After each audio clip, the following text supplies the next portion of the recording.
welcome back everyone. This video starts with a few returns.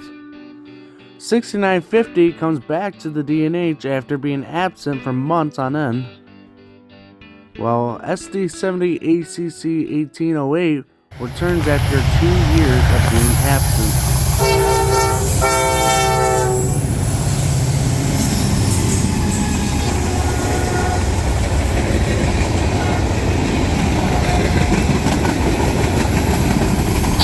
Trailing unit is NS-944CW number 9581, and this trail is leading NS-16R to Ayer, Massachusetts. 16R is manifest traffic out of Binghamton, New York to Ayer, Massachusetts. The crew changed and stopped in Mechanicsville, New York to drop off cars.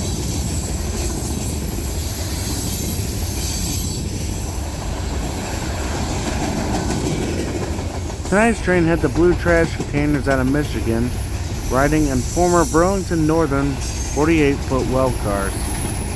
And right behind the trash was the racks of this train. However, there's few racks tonight. Next up is 16R's southbound counterpart, the 11R.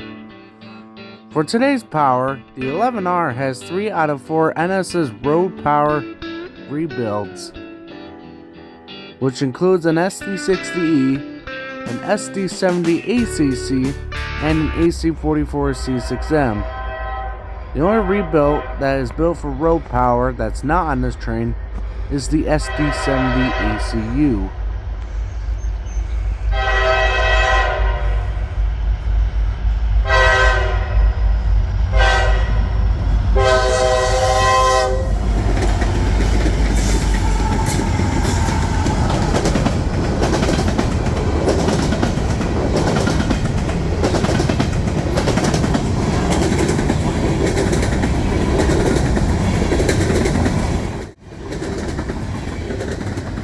Unlike the blue trash containers, these trash containers are bound for Alabama.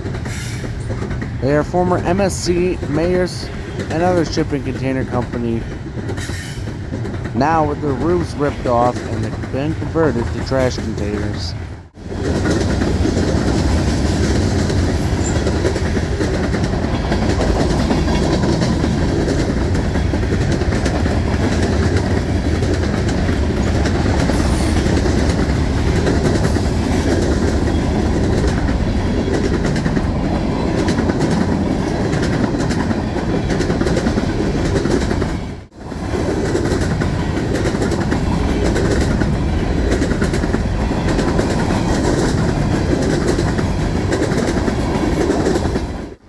Like 16R, 11R has racks at the rear. However, unlike 16, the 11R's racks are completely empty.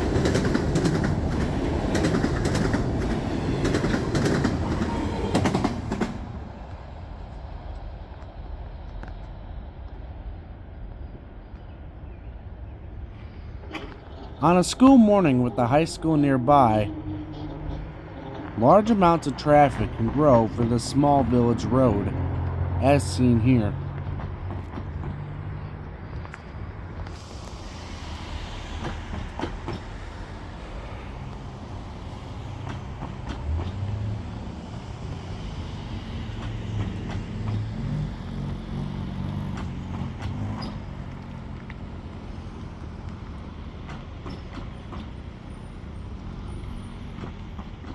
Speaking of cars and traffic, I finally passed my road test later on that day, and came Thursday, I was off exploring for the first time.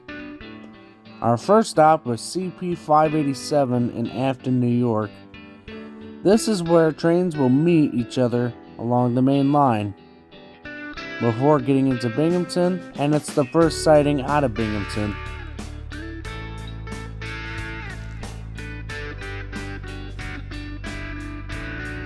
Also in Afton is McDowell & Walker, a customer in Afton that takes loaded grain cars, most likely feed for birds and other animals. Usually NS31T will serve McDowell & Walker, in the middle of the night. Also mysteriously, there seemed to be a cut from a 30T randomly sitting in Afton that day.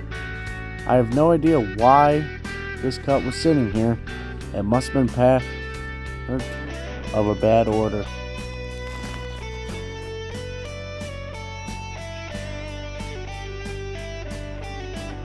The track those two hoppers are sitting on, you run over them without even realizing it. I ran over these tracks without even knowing. They go right up to the main building here, which is that yellow building. So close, if an engine was to pull up next to the building, the engineer could reach his hand out and probably touch the building. Next stop was by the River Club. I've filmed trains here before. In fact, about a month ago at prom, I filmed 16R passing this same building in the middle of the night. There's a switch here, and that switch controls the siding that those cars are sitting on. This is not the main passing siding. There is also a D-rail to protect anything moving on to the main line. But back to Bainbridge, New York, 16R was coming, and he had some interesting power. An MEC-8 trailing second of 3.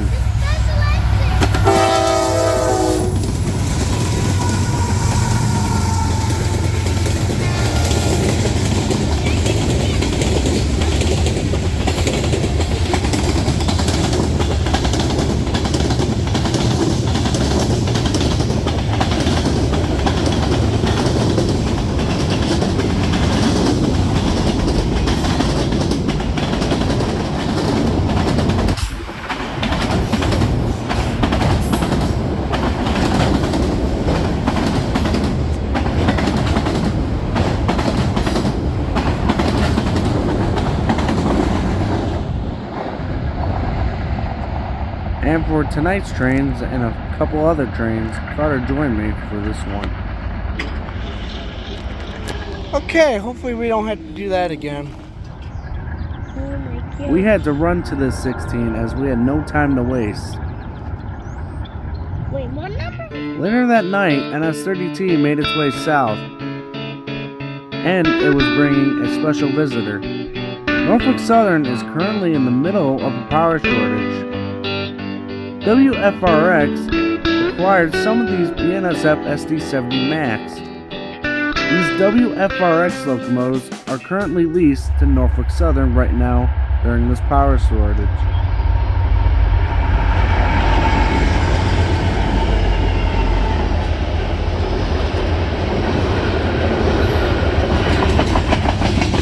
WFRX 8909 was originally built for BNSF in 1999. It still wears its original H2 paint from that era.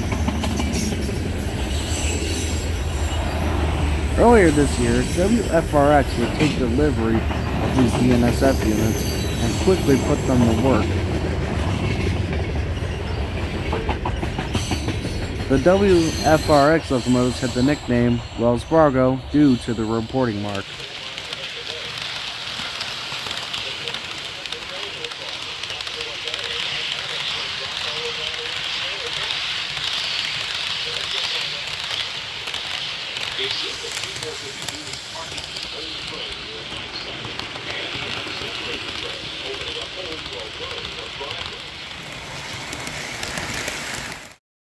The next night on Friday brought another special visitor to the D&H.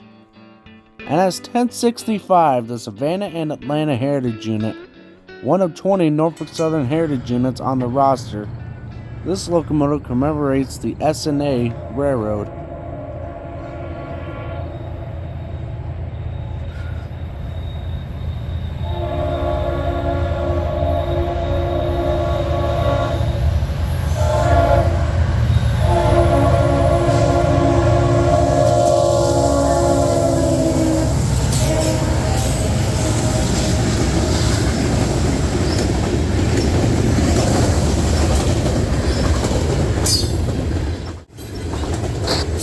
In front of the S&A Heritage Unit was SD60 6959 and sister locomotive SD70 ACE 1029.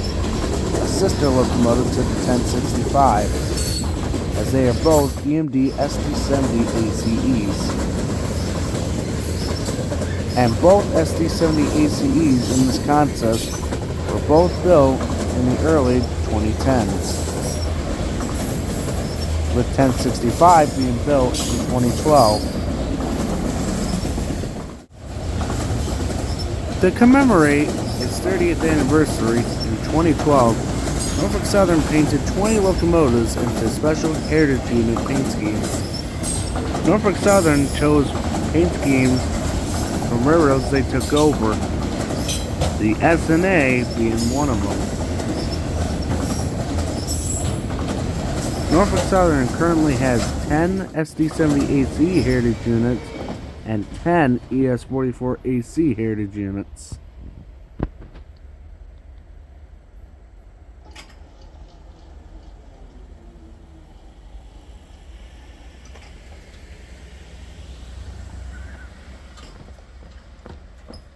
About an hour later, 31T was next to come, with an NS AC44C6M and a UP C45 ACCTE.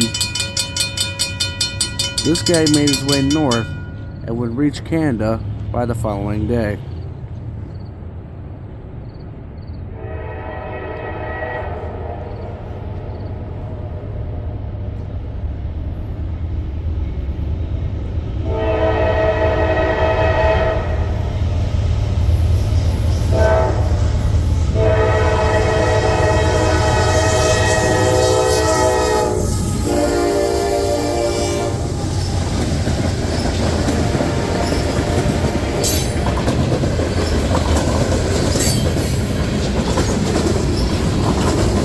This power shortage from NS also means we're seeing a lot of foreign power being run on the D&H. I'm kind of hoping this power shortage never ends, because Norfolk Southern has been quite exciting to railfan as of recent, with all this different power showing up on different trains.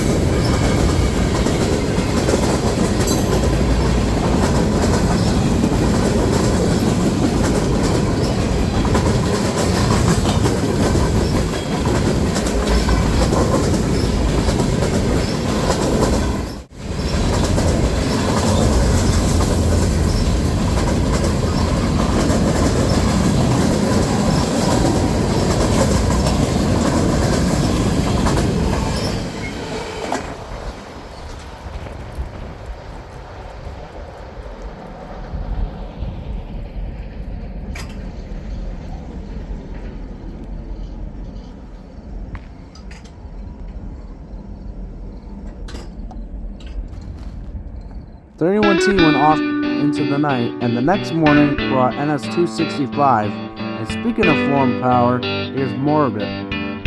This one had a CSX SD70 Mac, second of 3.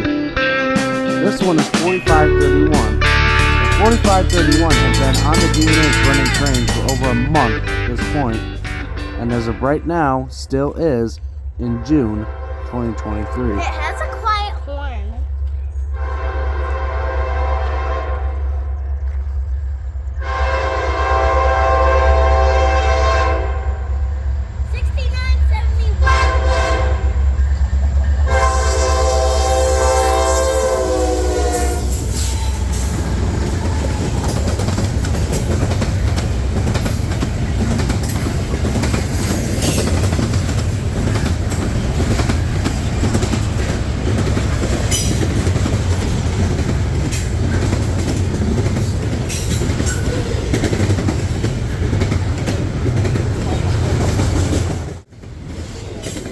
Almost all of the Massachusetts-bound trains are running with some type of MEC/CSX power. I do think it's because of the power shortage, because NS at one point ran all of its power up north. For a while, Pan Am and CSX, well, Pan Am in general, wasn't visible on this train for a few years. But all of a sudden, it's made a return.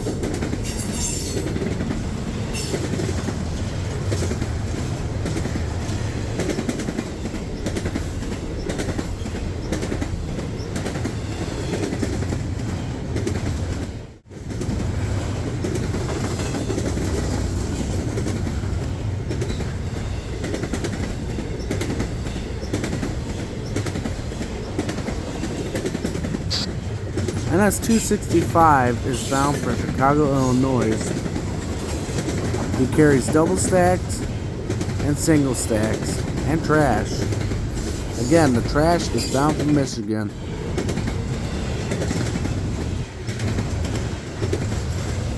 .265 will work Binghamton and Buffalo before he reaches Chicago.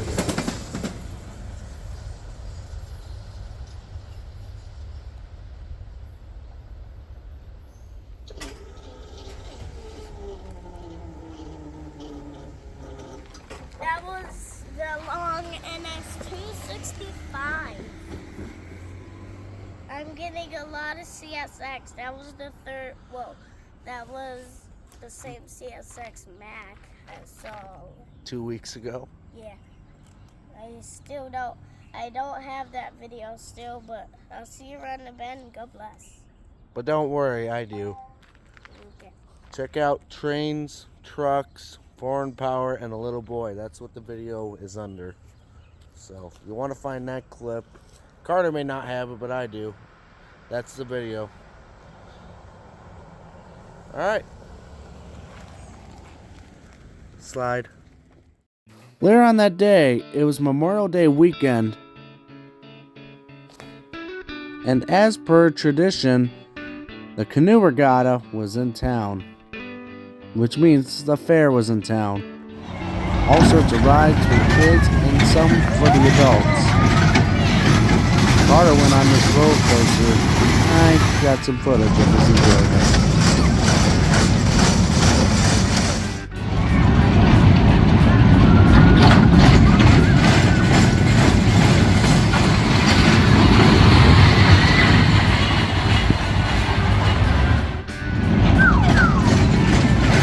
Definitely not the rails you and I are used to.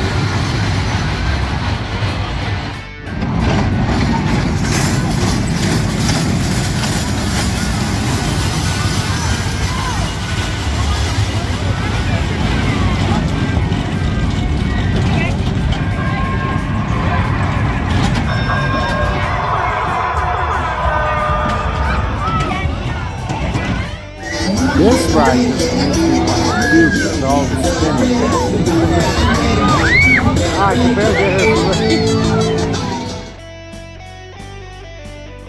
However, I do love me some Avengers.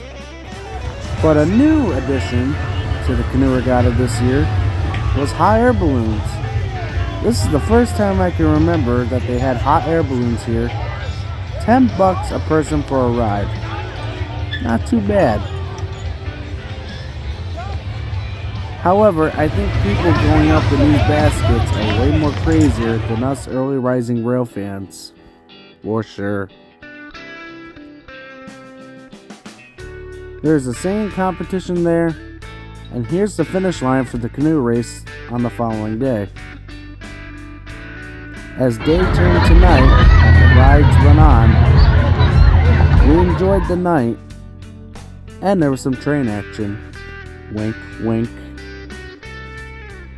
But when the fair is over, the fireworks begin. Literally.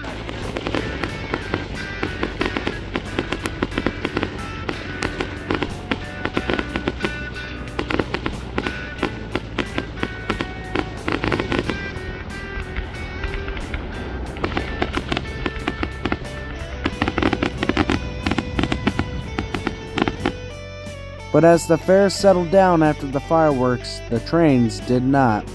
30T was coming south with ES44 AC 8024 and Dash 944 CW number 9793. The 9793, only a few weeks later, would have the grand honors to take the N&W 611 from Starsburg down back home to Roanoke, Virginia. A diesel is required in front of the 611 due to PTC.